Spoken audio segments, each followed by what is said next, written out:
मैं आपके बीच में कुछ बेचने नहीं आया हूं। मैं सिर्फ आपको ये कहने आया हूं, मुझे गुजराती नहीं आती है, मैंने गुजराती नहीं आवड़ते, तो इतनी समझ में आती है कि ये कह रहा था कि मेरा कमर खराब है, तो पैर खराब है, तो मुझे बैठकर बोलने की इजाजत दीजिए। देख भाई, पैर खराब है तो चलेगा, ईमान खराब नहीं होना चाहिए। अब आप लोग बस बता दीजिए, मुझे नहीं कहना है, इस इंसान का ईमान खराब है क्या? थोड़ा धीरे बोल रहे हैं, कुछ डाउट है क्या? ईमान खराब है क्या? तो हमारे पास एक ऐसी आवाज है जो सिर्फ गुजरात में ही नहीं, पूरे देश में अन्याय के खिलाफ लड़ने के लिए मशहूर है। और इसीलिए ना, रात को आसाम से पुलिस आई। सिर्फ गुजरात की पुलिस आई लव यू नहीं बोलती है, आसाम की पुलिस भी आजकल इसको इलू इलू बोल रही है। आदरणीय प्रधानमंत्री जी की कृपा रही, जय शाह के पप्पा का मोहब्बत अगर इसी तरह से हम लोगों को मिलता रहा तो आसाम क्या 7 मुल्कों की पुलिस ढूंढेगी भाई साहब। क्या है ना कि 2 तरह के लोग हैं। एक वो लोग हैं जिनका ईमान बिकाऊ है, एक वो लोग हैं कि कोई ऐसा नोट छपा ही नहीं है कि हमारा ईमान खरीद ले। और आपने अभी देखा होगा कि जब पत्रकार नहीं खरीद पाते हैं ना, तो चैनल ही खरीद लेते हैं। ठीक है, कहते हैं कि दौर होता है हर चीज का। जब यहां पे माउंटबेटन आया था ना, तो उसको नहीं लगता था कि ब्रिटिश राज कभी समाप्त होगा।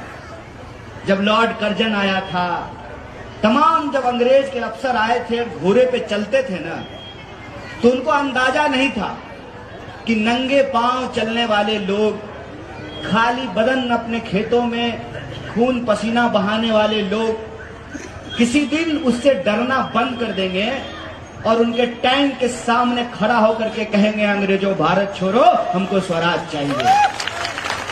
होता है, लगता है, जब आपको सत्ता मिल जाती है ना, तो अहंकार हो जाना स्वाभाविक है।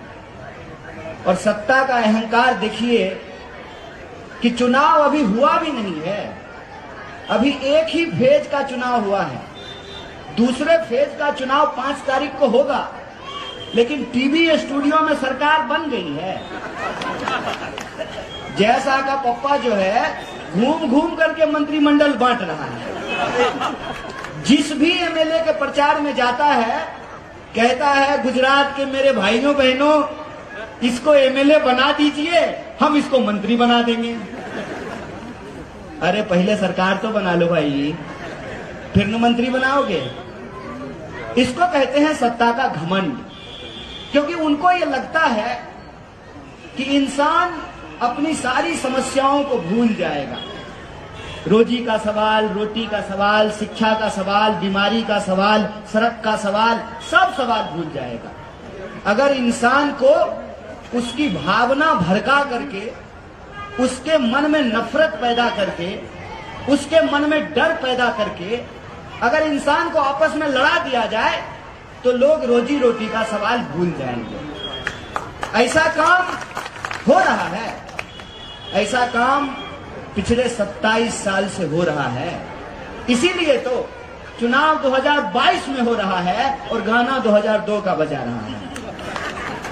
इसीलिए हो रहा है ना, उनको लगता है, क्योंकि 2 तरह के लोग इस देश में हमेशा रहे हैं। एक वो जो सत्ता के सामने सच के लिए आंख में आंख डाल करके सवाल करते हैं और घुटना टिका करके अड़ करके खड़ा हो जाते हैं, चाहे उनके ऊपर टैंक चला दिया जाए, घोड़े दौड़ा दिए जाएं, हाथियों से उनका सर कुचल दिया जाए। और आजकल तो हम लोग साइंटिफिक टेक्नोलॉजिकल रेवोल्यूशन में जीते हैं ना, तो आजकल नकली वीडियो बना करके लोगों को जेलों में ठूस दिया जाता है। ये होता आया है, लेकिन दूसरे वो लोग भी होते हैं जो सत्ता के साथ चाय पे चर्चा करने लगते हैं। आजादी के आंदोलन के दौरान भी दो तरह के लोग थे। एक वो जो अंग्रेजों के खिलाफ जंग लड़ रहे थे, एक वो जो अंग्रेजों से पैसे लेकर के अंग्रेजों के लिए चापलूसी कर रहे थे, अंग्रेजों के लिए जासूसी कर रहे थे। आज 21वीं सदी में 2022 में भी दो तरह के लोग हैं। एक वो हैं जो लोभ और डर के चलते सत्ता के साथ हाथ मिला लेते हैं। दूसरे वो लोग हैं जिनका ईमान बिकाऊ नहीं है, इसीलिए वो सत्ता के आंख में आंख डाल करके सवाल पूछते हैं कि रे भाई, परिवारवाद पे भाषण देते हो तो ये बताओ कि अमित शाह के बेटे को बीसीसीआई का सेक्रेटरी क्यों बनाए हो? ये बताओ कि 45 साल में देश में सबसे ज्यादा बेकारी क्यों है? ये बताओ कि 22 बार गुजरात के अंदर प्रश्न पत्र लीक क्यों हुआ है? ये बताओ कि जब देश में महामारी फैली हुई थी तो अहमदाबाद के सिविल अस्पताल में लोगों को ऑक्सीजन सिलेंडर क्यों नहीं मिल रहा था? ये बताओ कि किसानों को क्यों आत्महत्या करनी पड़ती है, क्यों उनके फसल का दाम नहीं मिलता है? ये बताओ कि नोटबंदी करने के बाद आपने वादा किया था कि भ्रष्टाचार रुक जाएगा, भ्रष्टाचारियों को पकड़ा जाएगा, सरकार जब आएगी तो काला धन आएगा, सबके खाते में 15 लाख पहुंचाया जाएगा। कितने लोगों के खाते में 15 लाख पहुंचाए?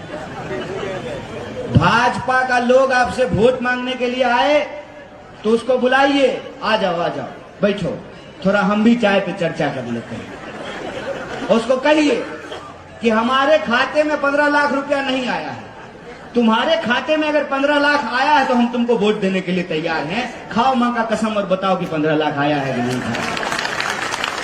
पूछिए कि क्यों महंगाई बढ़ रही है।